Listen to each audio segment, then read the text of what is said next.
تیار کی گئی تھی اور اس سمری کے تحت ایڈیشنل جنرل میکینیکل کی تعیناتی ہونی تھی ریلویز میں، اور 3 افسروں کا ایک پینل اس میں پروموشن کے لیے بھیجا گیا، جس میں احسن محمود میاں اگر آپ سن رہے ہیں تو آپ کو سمجھ آ رہی ہے میں کیا کہہ رہا ہوں، کا نام بھی شامل تھا۔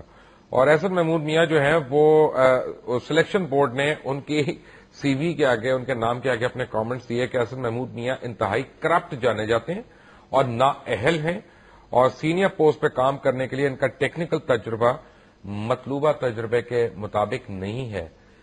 ریلوے نے کیا کیا کہ احسن محمود میاں تو 20ویں گریڈ میں تھے اس وقت بھی، جب یہ ان کا رپورٹ لکھی گئی انہوں نے 21ویں گریڈ کا ان کو چارج دے دیا، اور یہ ان کی جو پروموشن تھی پوسٹ وہ additional manager passenger mechanical engineering department, وہ آپ کے سامنے اسکرین پہ ہے۔ ایک اور میں آپ کو ایک چھوٹا سا ٹینڈر کا ایگزامپل ایک دے دیتا ہوں کہ پیگ آئرن کا ایک ٹینڈر تھا۔ پیگ آئرن کا یہ ٹینڈر تھا، پہلے اس کو جب کیا گیا تو اس کے اوپر کہا گیا کہ یہ انتہائی ناقص مٹیریل ہے اور اس کو ٹیسٹ کیا گیا اور یہ معیار پہ پورا نہیں اترتا، اور یہ 2011 میں پہلے مہینے میں جنوری میں یہ رپورٹ اس پرٹیکولر لاٹ کے متعلق مرتب کی گئی، اور اگلے ہی مہینے 19 تاریخ کو وہ پورے کا پورا لاٹ لے لیا گیا، اور اس کے اوپر دوبارہ ایک لیٹر لگا کہ نہیں، اب یہ پیگ آئرن جو ہے یہ استعمال کے لیے بالکل صحیح ہے۔ میرے ساتھ آج ہم نے زحمت دی ہے چند منٹ کے لیے یونس بھٹی کو، مرکزی سیکرٹری جنرل ہے ریلوے سمپس یونین کے۔ ابھی میں نے اتنے ڈاکومنٹ دکھائے ریلوے کے یہاں پہ، ان میں کچھ صداقت ہے کہ جھوٹ بھی ہے؟ مبشر صاحب، یہ 100% ڈاکومنٹس کریکٹ ہیں، ان کے علاوہ ہزاروں فائلیں ہیں جو کرپشن سے بڑی پڑی ہیں۔ اگر آپ موقع دیں کسی وقت اور تو ہم ہر چیز ثبوت کے ساتھ آ سکتے ہیں۔ نہیں، ثبوت تو ہم بھی دے رہے ہیں نا۔ جی جی بالکل۔ بات یہ ہے کہ مجھے یہ صرف بتائیں کہ ریلوے کو اتنے لوگ کھا رہے ہیں تو کیا ریلوے کی یونینز وغیرہ، آپ سارے امپلائیز وغیرہ، آپ لوگ سو رہے ہیں؟ سر ہم تو بالکل جاگ رہے ہیں، ہم نے وقتاً فوقتاً پورے میڈیا پر پچھلے 100 موٹوں میں ہم واحد یونین تھے جو پارٹی رہے، ہم نے چیف جسٹس کو اپرائز کیا وہاں پر، یہاں آپ کے سامنے موجود ہیں، یہ ڈاکومنٹس کریکٹ ہیں اور یہ بالکل کرپشن ہیوج ہے اور یہی اس کی بنیاد ہے، مس مینجمنٹ۔ اور یہ صحیح ہے کہ آپ کے وفاقی وزیر پیٹرول تک چوری کر رہے ہیں؟ جی بالکل، اگر آڈٹ پیرا جو ہے وہ ڈی جی آڈٹ پیرا جو لکھ دے اپنے دستوں کے ساتھ تو اس میں باقی کوئی گنجائش باقی نہیں رہتی، یہ کسی عام آدمی کا نہیں ہے بلکہ یہ یعنی اتنی چھوٹی چوری، پیٹرول کی چوری؟ سر یہ تو یہ ہے کہ یہ 1 روپے سے لے کر جو ہے کروڑوں اربوں تک داستانیں بری پڑی ہے۔ اور یہ جو لوکوموٹیوز کے اوپر ہے 15.2 ملین ڈالرز کا؟ سر یہی بنیاد تھی ریلوے کے بیٹھنے کی، اس کے بیٹھنے کی وجہ سے اس کو آج تک کسی نے انویسٹیگیٹ نہیں کیا اور اسی کی وجہ سے ریلوے آج بیٹھ گئی ہے۔ اور یہ جو کنٹریکٹ کیا اور اس کے آنے کے بعد دوسرا جنرل مینیجر تھا، اس نے لکھا کہ یہ اس نے پنڈورا باکس کھول دیا، فائنانشیل پنڈورا باکس کھول دیا ہے۔ اس سے زیادہ اور کرپشن کا کیا چیز ہو سکتی ہے کہ اس کی جگہ آنے والا جنرل مینیجر ہے وہ اپنے ہاتھوں سے ایک لیٹر لکھ دے کہ ریلوے کے بیٹھنے کی یہ وجہ ہے۔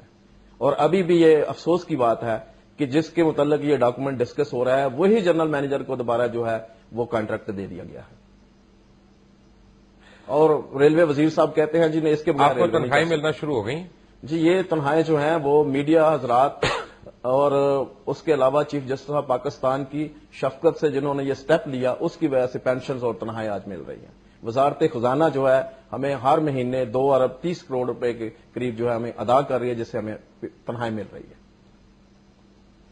رائٹ، مجھے یہ بتائیں کہ آپ کے پاس بھی جعلی امپلائیز تو نہیں ہے، گوسٹ امپلائیز جس طرح ہم نے حکومت سندھ کا دکھایا؟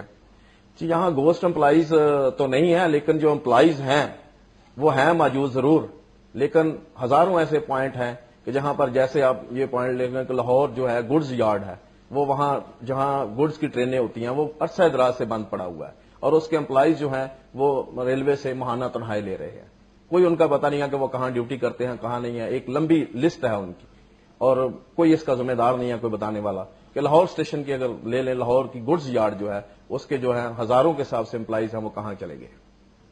رائٹ، یونس بھٹی صاحب آپ کا بہت بہت شکریہ۔ چلتے چلتے میں ریکیپ کر دوں 2 چیزیں آپ کو بتاؤں کہ آج ہم نے بہت امپورٹنٹ سٹوریز دی ہیں کہ 43,000 سے زیادہ افراد حکومت سندھ میں ایسا کام کر رہے ہیں، سرکاری نوکریاں کر رہے ہیں جو ایگزسٹ ہی نہیں کرتے، اور ان میں سے ایک تعداد ایسی بھی ہے جو مر چکے ہیں، تدفین ہو چکی ہے ان کی، لیکن آج بھی کئی سال گزرنے کے باوجود وہ لوگ تنخواہیں لے رہے ہیں، ڈپلیکیٹ آئی ڈی کارڈز ہیں، اور ان کارڈ کے تحت کوئی جام شوروں میں ایک شخص نوکری کر رہا ہے اور وہی شخص بیک وقت کراچی اور حیدرآباد میں نوکری کر رہا ہے.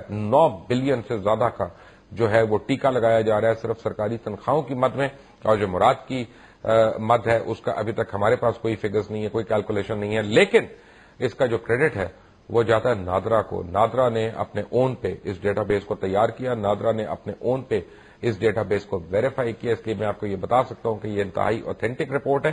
لیکن جو دکھ کی بات ہے, حالانکہ سندھ حکومت کو یہ تو کریڈٹ دینا پڑے گا کہ انہوں نے انیشیٹ کیا اس چیز کو, لیکن اس پہ ایکشن نہیں کیا. اتنا عرصہ گزرنے کے باوجود جب ان کو پتا چل گیا کہ یہ ہو رہا ہے, کیوں؟ کیونکہ یہ الیکشن کا سال ہے اور کوئی اپنے ووٹرز کو ناراض نہیں کرنا چاہ رہا. اس وجہ سے اس ملک کا جتنا مرضی نقصان ہو وہ ان کو منظور ہے, اپنی پارٹیوں کا نقصان کسی بھی کولیشن پارٹنر کو وہاں پہ شاید منظور نہیں ہے. اور دوسرا, پاکستان ریلوے میں متعدد گھپلے آپ کے سامنے اور لے کے آئے. اس سے پہلے بھی ہم 3 پروگرامز میں ریلوے کے جو ٹینڈرز تھے, ریلوے کی جو اپوائنٹمنٹس وہ آپ کے پاس لے کے آئے تھے. لیکن چونکا دینے والا انکشاف جو تھا وہ یہ تھا کہ وفاقی وزیر غلام احمد بلور صاحب جو ہیں وہ پیٹرول کی پرچیاں چوری کر رہے ہیں, اور اس کے اوپر آڈیٹر جنرل کی رپورٹ ہے. اب کوئی دو رائے نہیں رہ گئی, اس میں کوئی شک کی گنجائش نہیں ہے. اور آپ کو یہ بتاؤں کہ اگلے ہفتے جب ہم آپ کے پاس آئیں گے تو 2 مزید سرکاری محکموں کی, بہت بڑے محکموں کی, آپ کو ان کی کارکردگی بتائیں گے اور آپ کو بتائیں گے کہ ان میں کس طرح سے لوٹ کھسوٹ کی جا رہی ہے. کب یہ لوٹ کھسوٹ کا مال ٹائم یا وقت جو ہے وہ ختم ہوگا, اختتام کو پہنچے گا, اور اس ملک میں ہر غریب آدمی کو, ہر امیر آدمی کو, ہر کام کرنے والے کو, ہر ہنرمند کو اپنا جائز حق ملے گا اور یہ ملک ترقی کرے گا. اللہ تعالیٰ سے صرف دعا کر سکتے ہیں. انٹل نیکسٹ ٹائم, اللہ حافظ.